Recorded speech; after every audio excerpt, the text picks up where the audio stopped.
Assalamualaikum warahmatullahi wabarakatuh. Nama saya Eva Mustika Hadi. Saya dari Fakultas Ekonomi dan Bisnis Islam, Prodi Ekonomi Syariah, kelas Ekonomi Syariah 2 dengan nomor NIM 2041050200042.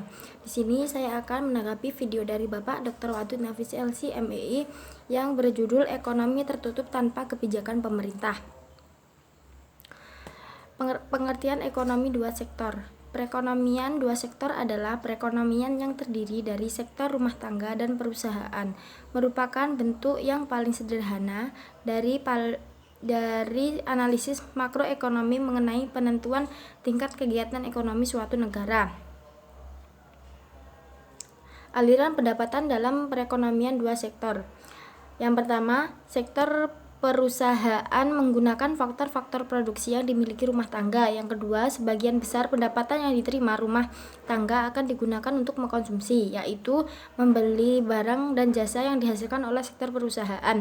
Yang ketiga, sisa pendapatan rumah tangga yang tidak digunakan untuk mengkonsumsi akan ditabung dalam institusi keuangan. Yang keempat, pengusaha yang ingin melakukan investasi akan meminjam tabungan rumah tangga yang dikumpulkan oleh institusi keuangan. Hubungan antara konsumsi dan pendapatan. Pendapatan rumah tangga adalah faktor terpenting untuk menentukan tingkat pengeluaran. Contoh, perhatikan tabel 1 halaman 110 Sadono Sukirno. Tabel tersebut menunjukkan hubungan antara disposable income dengan pengeluaran konsumsi dan tabungan rumah tangga. Keterangan, pada pendapatan yang rendah, rumah tangga mengambil tabungan. Ini berarti rumah tangga harus menentukan harta atau tabungan masa lalu untuk membiayai konsumsi. Yang kedua, kenaikan pendapatan menaikkan pengeluaran konsumsi. Sisa pertambahan pendapatan ditabung. Yang ketiga, pada pendapatan yang tinggi, rumah tangga menabung.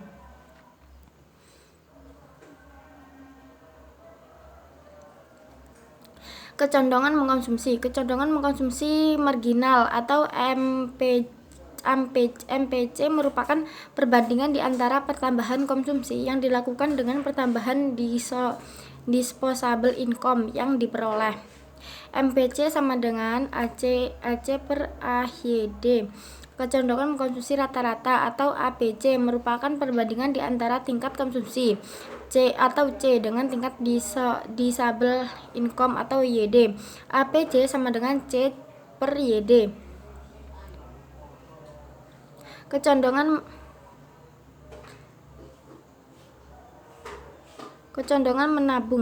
menabung marginal atau MPS merupakan perbandingan di antara pertambahan tabungan atau AS dengan pertambahan disposable income atau AYD.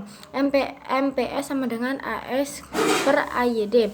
Kecondongan menabung rata-rata menunjukkan perbandingan di antara tabungan atau AS dengan pertambahan pendapatan disposable atau YD. APS sama dengan S per YD.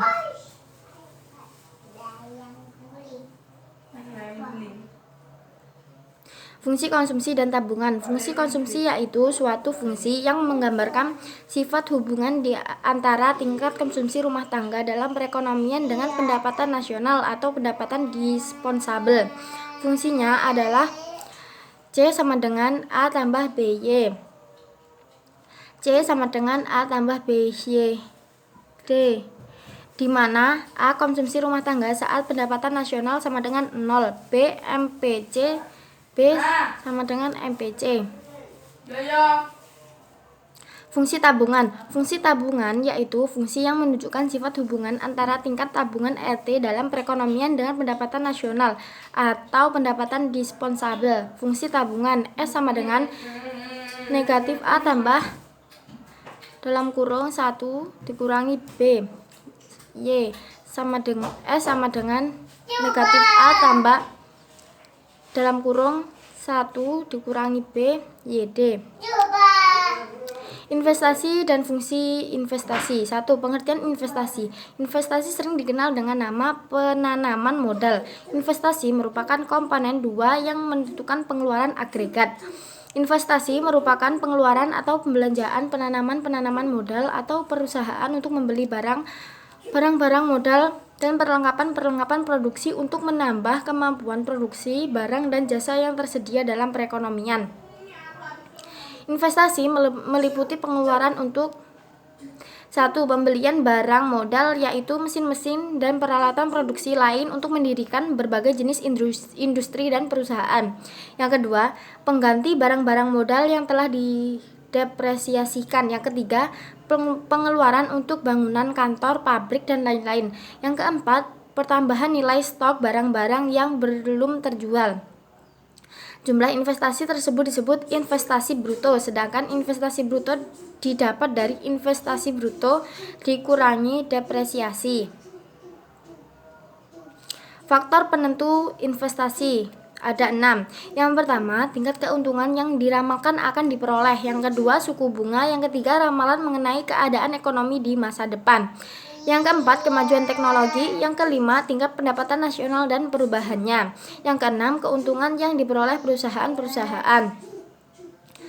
Yang kedua, fungsi investasi merupakan fungsi yang menunjukkan hubungan antara tingkat investasi dan tingkat pendapatan nasional. A. Fungsi investasi otonomi merupakan investasi yang besarnya tetap atau jenis investasi yang tidak terpengaruh dengan besarnya pendapatan. B. Investasi terpengaruh merupakan investasi yang besarnya dipengaruhi oleh besarnya pendapatan nasional. Semakin tinggi pendapatan nasionalnya, semakin tinggi investasinya. Keseimbangan perekonomian negara. Dalam perekonomian dua sektor, keseimbangan perekonomian negara tercapai apabila 1. Ketika pendapatan nasional sama dengan konsumsi dan investasi. Y sama dengan C tambah I. Yang kedua, investasi sama dengan tabungan. I sama dengan S. Sekian yang dapat saya sampaikan, kurang lebihnya saya mohon maaf. Wassalamualaikum warahmatullahi wabarakatuh.